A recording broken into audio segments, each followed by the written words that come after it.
Hello students, I am नवीन। स्वागत है आपका मेरे YouTube channel basic maths on dips में। और इस वीडियो में मैं करने वाला हूं class 10th chapter arithmetic progression से रिलेटेड इंपॉर्टेंट क्वेश्चन जो कि सीबीएसई ने 2019 में पूछा था। तो चलिए शुरू करते हैं। तो देखिए सम में हमें दिया है, if the sum of first p terms of an AP is same as the sum of its first q terms. तो देखिए यहाँ पर हमें ये बताया हुआ है कि एक एपी के फर्स्ट पी टर्म्स का जो सम है वो उसकी फर्स्ट क्यू टर्म्स के सम के इक्वल है। और देखिए आगे हमें ये बताया हुआ है कि where P not equal to Q, यहाँ पर P और Q दूसरे के इक्वल नहीं है, then show that the sum of first P plus Q terms is zero. तो हमें यहाँ पर शो करना है कि जो सम है first P plus Q terms का वो जीरो के इक्वल है। तो सबसे पहले मैं यहाँ पर जो फर्स्ट टर्म है उसे A मान लेता हूँ और कॉमन डिफरेंस को D, तो इसे मैं मेंशन कर देता हूँ। अब उसके बाद जैसे कि हमें क्वेश्चन में दिया हुआ है, यहाँ पर फर्स्ट P टर्म का जो सम है वो इक्वल है फर्स्ट Q टर्म्स के सम के।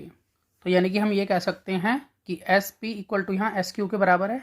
देखिए जैसे कि हम जानते हैं कि अगर हमें एस एन का फॉर्मूला लिखना हो, यानी कि हमें सम निकालना हो टर्म्स का, तो उसके लिए हम यूज़ करते हैं एन अपॉन टू, यहाँ ब्रैकेट में 2a plus n minus one d. तो इसका हम यूज़ कर लेते हैं यहाँ पर। तो देखिए यहाँ पर एस पी है, तो यहाँ पर एन जो है वो पी के इक्वल है, तो इसलिए हम यहाँ पर इसको लिख सकते हैं कि p अपॉन टू, उसके बाद 2, फर्स्ट टर्म जो है वो तो हमारा ए ही रहेगा, तो इसलिए ए लिखा जाएगा, प्लस एन की जगह पर अब हमारे पास यहाँ p है, p माइनस वन, और कॉमन डिफरेंस हमारा d है। तो इस तरह से मैंने यहाँ इसको लिख दिया। और इसी तरह से मैं एस क्यू को भी लिखूँगा।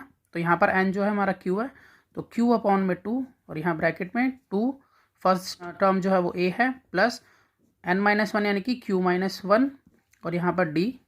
इस तरह से हमने इसको फॉर्मूले की फॉर्म में लिख लिया है। अब आगे देखिए, अगर हम इसको आगे सॉल्व करते हैं तो इस 2 से ये वाला 2 जो है वो कैंसिल हो जाता है, तो यहाँ पर बचता है p, यहाँ पर 2a। अब ये जो d है इसको दोनों से मल्टीप्लाई कराएंगे, प्लस पी डी। अब d को माइनस वन से कराएंगे तो आएगा माइनस डी। इसी तरह से यहाँ पर q अभी बाहर ही है, 2a लिखा हुआ मैंने, फिर प्लस, अब यहाँ पर d को q माइनस वन से मल्टीप्लाई कराऊंगा तो क्यू डी बनेगा, पहले क्यू को डी से मल्टीप्लाई कराऊंगा तो क्यू डी, और माइनस वन को डी से कराऊंगा तो माइनस डी। देखिए अगले स्टेप में जो बाहर यहाँ पर p है इसको पूरे से मल्टीप्लाई करा देते हैं। तो p को 2a से मल्टीप्लाई कराएंगे तो बनेगा 2pa, p को pd से मल्टीप्लाई कराएंगे तो ये बनेगा p स्क्वायर डी, फिर p को माइनस डी से मल्टीप्लाई कराएंगे तो बनेगा माइनस पी डी। अब आगे देखिए, आगे हम q को 2a से मल्टीप्लाई कराएंगे तो यहाँ बनेगा 2qa, फिर q को क्यू डी से मल्टीप्लाई कराएंगे तो बनेगा क्यू स्क्वायर डी, फिर q को माइनस डी से मल्टीप्लाई कराएंगे तो बनेगा माइनस क्यू डी। तो देखिए अब यहाँ पर सबसे पहले है यहाँ 2pa। अब ये जो 2qa है ये लेफ्ट में शिफ्ट होगा, तो ये प्लस का है तो इधर माइनस का हो जाएगा, तो माइनस 2qa। अब यहाँ पर लिखा मैंने प्लस p स्क्वायर डी। अब देखिए यहाँ पर क्यू स्क्वायर डी प्लस का है तो ये भी लेफ्ट में शिफ्ट होगा, तो ये माइनस का हो जाएगा, तो यहाँ लिखेंगे क्यू स्क्वायर डी। अब यहाँ पर माइनस पी डी लिखेंगे जो इधर लिखा हुआ है। अब ये माइनस क्यू डी जब लेफ्ट में शिफ्ट होगा तो ये साइन चेंज करेगा तो ये प्लस का हो जाएगा। अब यहाँ पर कुछ नहीं बचा तो यहाँ रह गया जीरो। देखिए यहाँ पर अब इन दोनों में अगर हम देखें फर्स्ट टू टर्म में तो हमें 2a जो है वो कॉमन मिल जाता है, तो यहाँ पर हम लिखेंगे 2a हमारा कॉमन हो गया, यहाँ से बचा p, फिर माइनस का साइन, और यहाँ से बचा q। अब अगर इन दोनों में टर्म्स में देखें अगली दो टर्म्स में तो हमें यहाँ d दिख रहा है जो कॉमन है, तो हम यहाँ d कॉमन ले लेते हैं। यहाँ पर बचा p स्क्वायर फिर माइनस क्यू स्क्वायर। अब अगर हम यहाँ देखें तो देखिए हमें यहाँ पर d मिल जाता है कॉमन, लेकिन हम d पे कौन सा साइन डालें ये देखना है। तो यहाँ पे जो है इसका मतलब होता है प्लस माइनस, और ये जो प्लस है इसका मतलब होता है माइनस माइनस। ठीक है, इस तरह से हम देख सकते हैं इसको कि ये माइनस है, इसका मतलब प्लस माइनस होगा, ये प्लस है तो माइनस माइनस होगा। तो दोनों में ही हमें माइनस का साइन कॉमन मिलेगा, तो इसलिए हम यहाँ माइनस लेंगे। ठीक है, माइनस कॉमन मिल गया तो प्लस बचा, तो यहाँ पर जो p बचा है वो प्लस का है। अब इधर से देखें तो हमारे पास माइनस कॉमन आ चुका है, तो अंदर जो अब साइन बचा हुआ है वो माइनस का है, तो यहाँ माइनस रहेगा और फिर रहेगा q, अब इक्वल टू ज़ीरो। तो देखिए इसको मैं और एक्सपेंड करके अभी और लिखता हूँ, जैसे कि यहाँ 2a p minus q as it is plus d as it is. अब ये a square minus b square, तो देखिए अगर a square minus b square हो तो हम इसको इस तरह से एक्सपेंड कर सकते हैं, a प्लस बी और a माइनस बी। ठीक है, ये आइडेंटिटी हम यूज़ कर सकते हैं। तो इसको हम लिखेंगे p प्लस क्यू और p minus q minus d, यहाँ पर p minus q as it is लिखा, इक्वल टू ज़ीरो। अब हम पूरे में देखें तो हमें p माइनस क्यू जो है वो कॉमन मिल जाता है। देखिए मैं आपको दिखाता हूँ, ये इधर से और इधर से ये p माइनस क्यू, इधर से ये p माइनस क्यू। तो इसमें से हम p माइनस क्यू को जो है वो कॉमन ले सकते हैं। देखिए यहाँ p माइनस क्यू ये मैंने कॉमन में ले लिया। अब मेरे पास जो बचा हुआ है वो मैं ब्रैकेट में लिखूँगा। देखिए इधर से बचा 2a, तो यहाँ पे 2a लिखेंगे, और इधर से बचा प्लस, इधर से बचा d, यहाँ पर p प्लस क्यू, और इधर से बचा माइनस का d इक्वल टू 0। अब देखिए इसको आगे हम और सॉल्व करते हैं। तो p minus q as it is है अभी यहाँ पर 2a।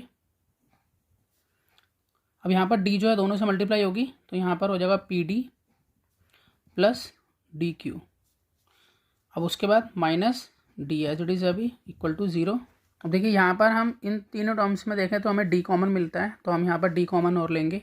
तो p minus q as it is है अभी, यहाँ पर 2a भी एज इट इज़ है, और यहाँ से अगर d मैं अलग निकाल दूँ तो मैं इसको इस तरह से लिख सकता हूँ कि यहाँ बचेगा मेरे पास ब्रैकेट में p प्लस क्यू, और यहाँ पर d जो है वो अलग जा चुका है, कुछ नहीं है, तो यहाँ -1, और बाहर हमारा यहाँ कॉमन आ गया d, और इक्वल टू है 0 के। यहाँ पर मैंने देखिए कुछ नहीं करा है, सिर्फ d जो है इसको मैंने बाहर यहाँ कॉमन ले लिया है। जो बाकी बचा हुआ था वो सब ब्रैकेट में लिखा है। यहाँ पर p बचा था, प्लस का साइन, q बचा था, और ये d पूरा कॉमन आ गया, तो सिर्फ यहाँ पर 1 बचा।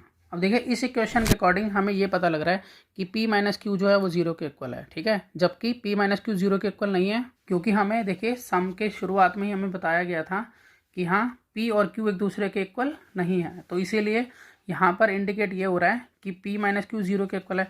तो हम यहाँ कह देंगे कि यहाँ पर p माइनस क्यू जो है वो 0 के इक्वल नहीं है, क्योंकि क्वेश्चन में हमें बताया हुआ है कि p और q एक दूसरे के इक्वल नहीं है, तो इसलिए ये तो 0 के इक्वल नहीं हो सकता। अब हम इसको ले लेते हैं कि ये 0 के इक्वल होगा, यानी कि 2a plus p plus Q minus 1d, ये पूरा 0 के इक्वल होगा। अब देखिए क्वेश्चन के अकॉर्डिंग हमें p और q की टर्म्स का जो सम है वो 0 के इक्वल प्रूव करना है। तो हम इसको इस तरह से लिख सकते हैं कि यहाँ पर हमें s p प्लस क्यू, तो यहाँ पर s p plus Q equal होगा, अब फॉर्मूला लिख लेता हूँ पहले मैं, ये होता है n/2, यहाँ पर 2a प्लस n-1d, इस फॉर्मूले के इक्वल होगा क्योंकि ये सम का फॉर्मूला होता है। तो यहाँ पर n अगर हम देखें तो वो हमारा p प्लस क्यू है, तो मैं यहाँ पर लिख सकता हूँ कि p प्लस क्यू अपॉन में 2। अब यहाँ पर 2 आगे आएगा a प्लस, अब n की वैल्यू हम लिखेंगे यहाँ पर p प्लस क्यू, ठीक है, -1, और यहाँ पर है d। हम इस तरह से इसको लिख सकते हैं। यहाँ पर मैंने किया क्या है, बस n की जगह पर p प्लस क्यू को पुट किया है।